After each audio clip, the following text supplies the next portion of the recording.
Top of the evening to you, ladies and gentlemen, boys and girls. We're outside spring. Been trying to spend as much time as possible in the woodlot because I've been cooped up for a while. But we have my NBFF, his CS7310P. That's impressive nomenclature right there. No W yet. I'm getting ready to tear this thing down. This is the final actual saw-off that this machine is gonna be a party to. I'm tearing that thing down tonight, and we're gonna film that, and we'll get it posted eventually at some point. He sent me his 044. It's not completely clapped out. I put a new plug in it. Put the full wrap set of handlebars on it because it came as a half wrap. He was gracious enough to put some big kid dogs on it, but it has the Chicken Wimpy version clutch cover. We pretty much have it warmed up and dialed in. I don't know, it's maybe like half clapped out, I guess. We'll check the rope pull compression situation here. We'll do that now, then we'll begin the process, I guess. And we did a little bit of a woodlot makeover, as you can see. We kind of have a toad right there. We're going to be gnawing on that thing here with my 084 versus an 880, but that's on another day.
If we look at the rope pull situation here,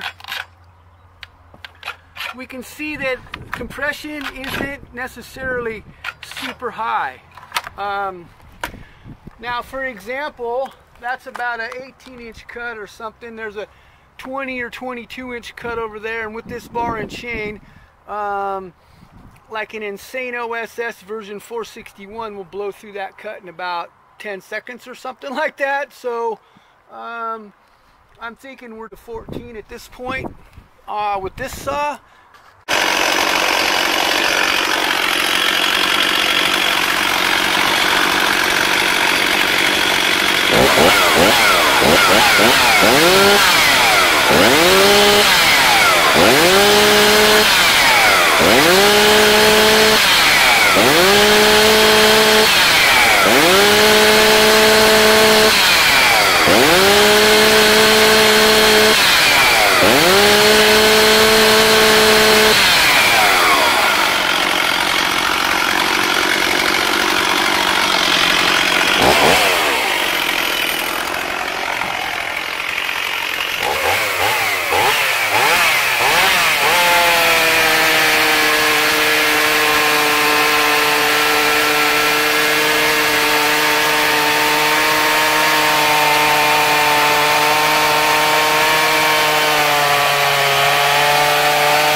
Now I sniveled to my NBFF and he got off the couch real quick like and shipped this saw up to me because I'm gonna be tearing the Echo down here shortly, like later tonight essentially. And I wanted to do like a test run, I guess, this saw right here, the last one that it's going to have in stock form in this operation against, he said he had a 44. A while ago I knew that because I picked up these handlebars and then kind of tuned them up a little bit. We kind of, real quick, like got this saw whipped into shape. We do the rope check real quick and see. I mean, it's not completely clapped out, but it's not really high on compression. So 32-inch steel lightweight bar with some of my clapped out falling chain. It's getting pretty short in the tooth, which means it's getting old. Some of that 3/8 Windsor that I like. Full comp, essentially. So we're going to swap out the bar and chain.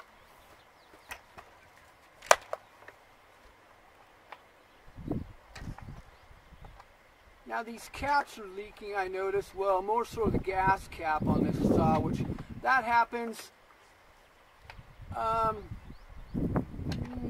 when things, I don't know, get used and abused maybe, I'm not really sure, but once we get the Echo tuned up, I'm going to show you the pictures. I weighed both of these saws full of gas and oil ready to cut, just as a point of interest for myself. I wanted to see where this 44 came in at. Well, technically I guess it's a 440, but it's the... Alright, so we're queued up with the bar and chain session. We better talk about relative weights and measures, I guess. I went ahead and put these on the scales. I'm hoping you can see 16.6. I think I got 16.8 last time or something, with the Echo port and starboard in the half wrap version with a little bit bigger set of dogs on it. The 440 came in at 16.0, almost west coastified. We're sans the big kid clutch cover, if you will, still. And so I just thought we'd kind of talk about that. My scales are not weights and measures accurate by any stretch of the imagination, and they are, yeah, the hand-me-down bathroom scales. So I use them for relative comparisons at the same time. You get relatively close numbers sometimes to what's actually published. And so we want to talk about that saw a little bit. I have no idea why it struggles like it does on the horsepower front, but it seems to kind of be lagging. At least, I mean, I don't know. It's completely bone stock. I have not done anything to that saw except run it. It's my first experience with one of those saws. I want to kind of run it in a lot of different applications. We've done falling, we've done saw testing, I've tuned on the carburetor. I can get that thing spinning up around the low 13,000s and it sounds like it's going to unravel. It's just the way it is, I guess. Usually that's pretty normal in a lot of stock saws though. Around 13 seems to be like the upper threshold for where stock saws want to run and sound like they're not going to completely come unglued to me. So I don't usually push stock saws so high unless you're talking about some of the auto tuner M-tronic saws where you can't actually control the carburetor, which this one you can. So anyway, I kind of was talking about the bar and chain, 32-inch steel lightweight with some of my completely clapped out old falling chain, full comp Windsor. Pretty short in the tooth that chain is, but it works good for in the lot. In case you hit something, it doesn't matter. You can huck it and nobody's crying. Alright, we're going to go ahead and warm the Echo up off of camera, of course, and get it kind of dialed in, and then we'll reconvene here in a second.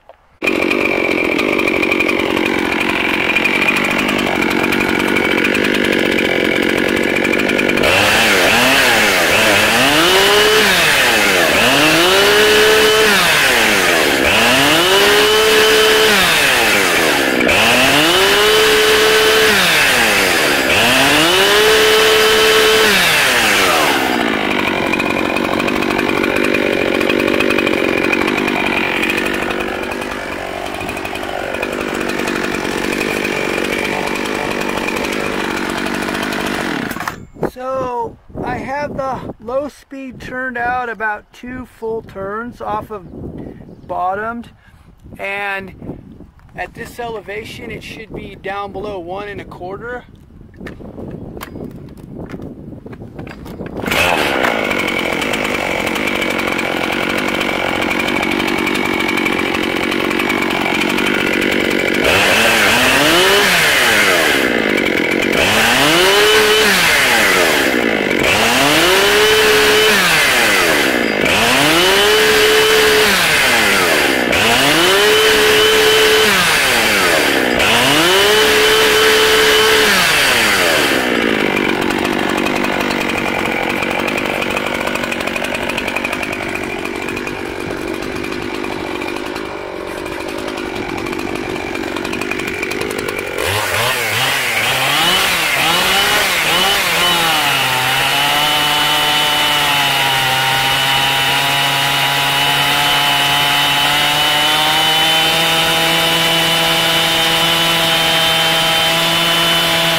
So if we get both of the participants in view here, I, on a personal level, have no idea why that echo struggles like it does. It's struggling. We're about 2,800 feet in elevation here. That's actually kind of part of it. I think that the air being all swirled around in there, it may not be helping the actual performance, and you won't notice things. I guess the plumb, the pressure, that whole concept, I'm assuming it's pressurized in there the way they have that set up. It looks like they borrowed off of the Husqvarna operation of the air injection, and they're feeding air coming off the edge of the flywheel into that process and swirling it around on top of that air filter. Maybe that's part of the problem. I'm not really positive. All I really know for sure is that saw is really struggling at this elevation, and I'm not sure what to do. We're gonna have to tear it down and see if I can fix it and make it run a little bit better maybe. So anyway, special thanks to my NBFF.